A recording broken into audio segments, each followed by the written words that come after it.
Hey guys, what is up? This is Matthew Davis meeting you once again. Welcome back to another movie review, aka After I Saw. I'm not lying, this is After I Saw, okay? I just saw a movie, an actual movie in an actual theater, not a baseball stadium, which I did see a movie at a baseball stadium, not a drive-in, but an actual movie theater, okay?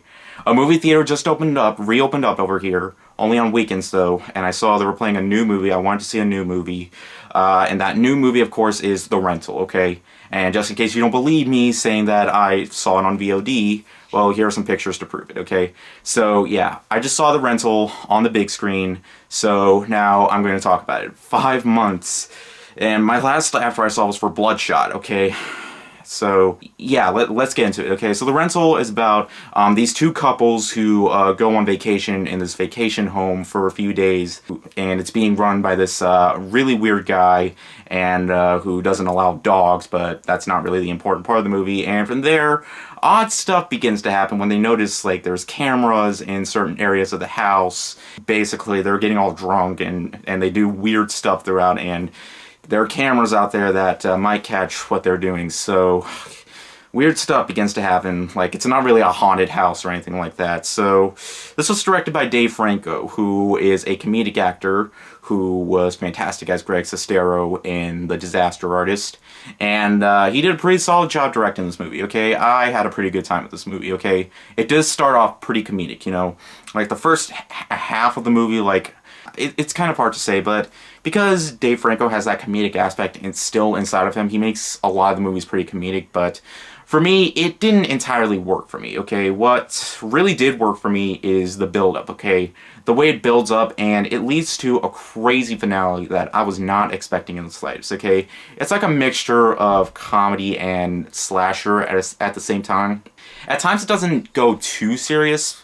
Like, when the times that it's not fully serious, it kind of feels a little bit awkward, given that these guys aren't really teenagers. They're like in their 30s or something. Now, it has a pretty good cast. You got Alison Brie, who I think that's the only one actress I know of, other than Dave Franco, who isn't in the movie. He's behind the camera during the movie, but everybody was pretty good in this movie. They were pretty solid enough. Like I mentioned before, I liked how, like, there's certain aspects of the movie that like, you get questions and stuff, and throughout, you know, like, the latter act of the movie, you do get some of those answers. Like, there's one part in particular, which I'm trying hard not to spoil here, but there are parts where, like, someone gets missing, and they don't know where it's at, and there's another part, like, there's, like, this weird, there are some moments that can be kind of cringy, okay?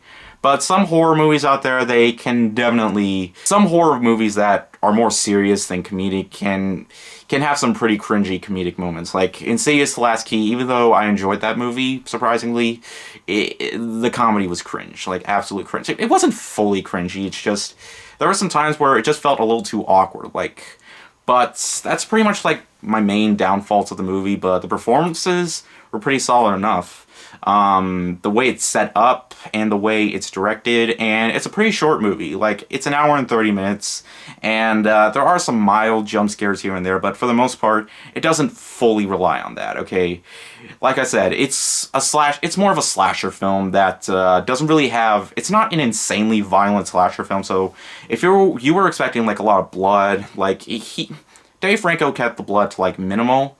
So you're not really going to get a lot of that. So if you were expecting, like, a full-out brutal slasher film, you're not entirely going to get that. And honestly, it left me pretty shocked towards the end. I can't really call this movie a masterpiece, but I can say for another comedic director directing a horror film, it's a pretty solid job. And this is directorial debut for Dave Franco, and I'm really looking forward to seeing if he does more horror. So, all in all, I thought this is a solid enough horror film. I'm going to give The Rental a 3.5 out of 5. and my dog is barking right now. So it's out on VOD because it's most likely that theaters are still not open in your area. But because I got to see this in the theater, there is some possibility, some hope that they might reopen soon. So I'm really looking forward to that. So you can ask me questions on how it was or stuff like that, like how was the experience and stuff. Like, I'm pretty sure you guys would love to know. So yeah. But anyways, thank you guys so much for watching, and I'll see you guys later. Word out.